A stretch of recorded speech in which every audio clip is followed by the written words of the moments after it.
Well, guys, this is Axemmela, and you're probably wondering if you follow my work at all, which you probably don't, because some of my videos have no views after being released for a whole week. Anyway, though, so my new channel name is Axemmela Gamechef. So that means that I'm going to be doing some cooking at some point. So therefore, this is my first cooking series. It is something called Ingredient Overview. I overview ingredients, and I tell you, like, uses for them and all that nice, juicy info about them, like what they're filled with and nutrients and all that stuff. So, I have, as you can see here, large size eggs. These ones would be chicken eggs. So, yeah, chicken eggs. Might be interesting, might not be, depending on where you live, I guess. Eggs are filled with lots of protein and are a meat alternative, not for vegans, but more like vegetarians. You can use it for many different egg-based dishes, such as omelets and all that juicy, awesome food that you can make out of it. You can make pasta, you could make tons of different cakes and whatnot. You can make just tons of stuff with eggs. Like, for example, this real delicious chocolate cake that I have right here. Oops, I forgot. And I also have, you can use it for cupcakes, you can use it for omelets, obviously. And you can just cook the egg by itself too, whether it's poached, soft-boiled, hard-boiled. Hard-boiled is my favorite. You can make an omelet, like I've said a bazillion times. Scrambled eggs. Lots to do with eggs, in other words. Now, this is more kind of like a rant about eggs, but some of the good stuff about them is that they have a very decent amount of protein inside of them. They're very easy to cook, and if you're starting out on cooking, I recommend just trying to make like an omelet or something, or if you want to be even simpler, try a piece of toast, but with an egg on top, because people make that. I think it's weird, but, you know, you can make food that's like that. I don't really care. But really, the whole point of eggs is just that, well, depending on what types of eggs there are, I mean, it's pretty much the same for all types of eggs. Chicken, well, no, not ostrich eggs.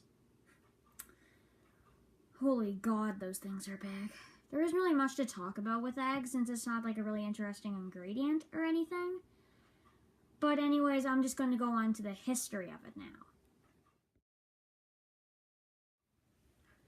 The humble history of the chicken egg is a very, very long story. Eggs have been eaten by humans since recorded history has started. But mainly, they're back in the day, I think, like, they were originally brought to Egypt as a professional food. Then they were moved on to ancient Greece, where they actually figured out how to preserve the egg in a variety of ways, which, if you think about preserving in the old days, it's just like dumping like an entire salt rock's worth of salt on top of it and calling it preserved, which works pretty well, because that dries it out. And there was a dried egg industry that came back in the 1900s. They've been preserved in a variety of ways, and many dishes have been made over the years. With all those different dishes I've made in the past, like the omelets, hard-boiled eggs, poached eggs. They've all been invented by someone a very long time ago.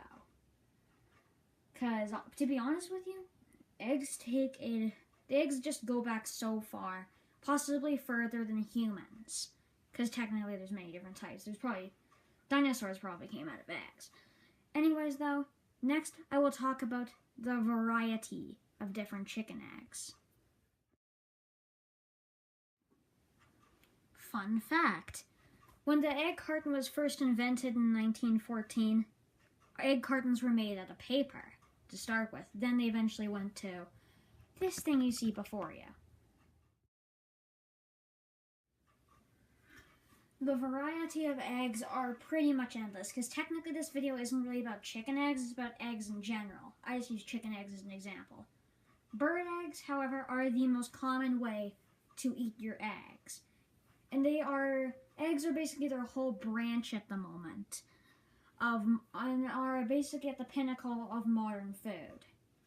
Because there's, as I said before, you can make them in cupcakes, basically all these desserts. Pretty much every grains product that requires a cake to rise, or just any grain product to rise, I suppose. I'm focusing too much on desserts. But you can get other types of eggs too, besides chicken eggs that are like that. You can get the goose eggs, the duck eggs, or if you want to be an absolute ridiculous rich person, and you have the money to do that, have your ostrich eggs, because those things are only ever used for special luxury food. That's basically like top-notch like just fancy. Fancy. Anyways, though, now I will go on to kind of characteristics and possibly the anatomy of the egg. The first of those I'm going to go over is the anatomy of the egg. Obviously, the first thing that you see right here is the eggshell. The eggshell is what keeps the other two main parts of the egg inside. And as you can see, it's like, as you would know, it's like, it doesn't seem hollow because there is the egg stuff in there.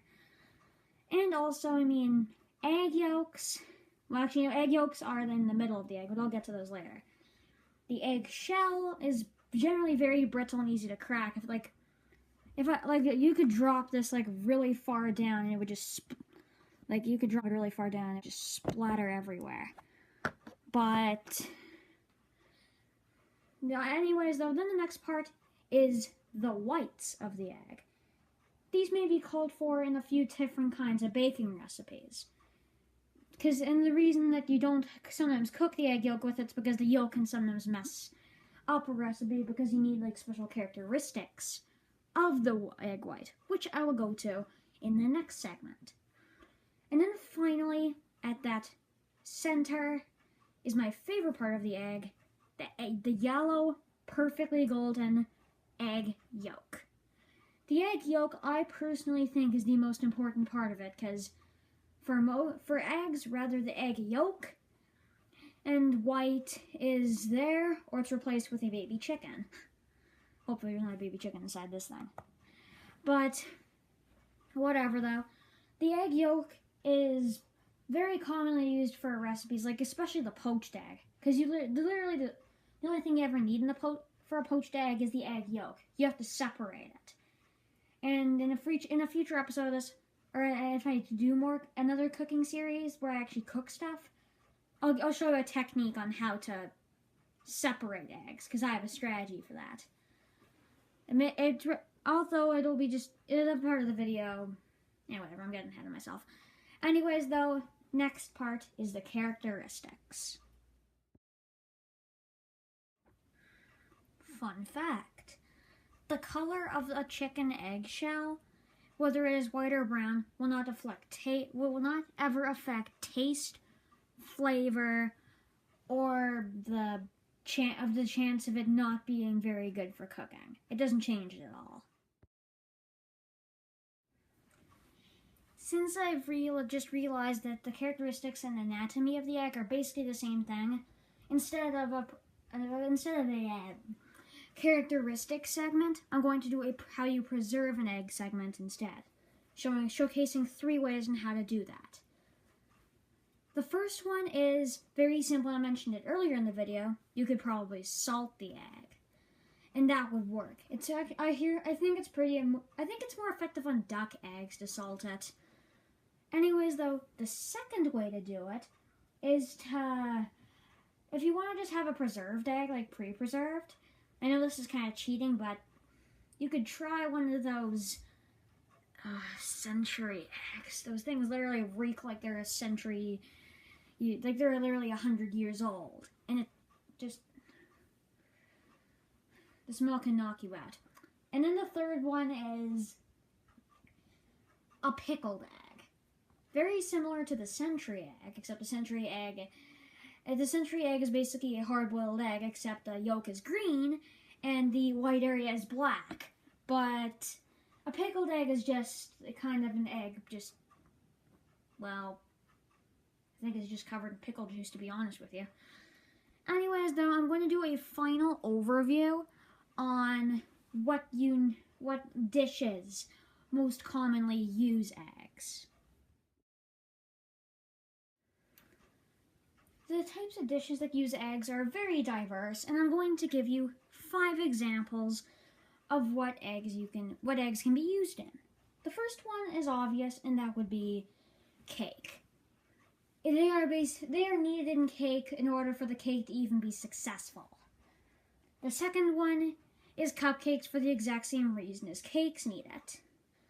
The third one is basically any egg-based dish, like an omelet or anything like that. The fourth one is cookies. Some cookies normally don't need eggs, but I actually do have a recipe that's... Some cookies do require eggs, although you'll probably never see a recipe that looks like that very often. Although I could be wrong, and it might be common and I just don't know it. And then finally, the fifth one. The fifth and final thing that you need for them is macarons. I think that you need them for that. Anyways, guys, thanks for watching. Please share and subscribe to my YouTube channel and watch my other content because that stuff is underrated and underviewed. Please, I'm begging you. I need someone to act like they care about my videos. And in the comments below, tell me what you want me to do next for my next ingredient overview. And then I will do the one that's requested. If no one requests, then I'll just come up with my own idea. Anyway, guys, this has been Axemmela. Goodbye.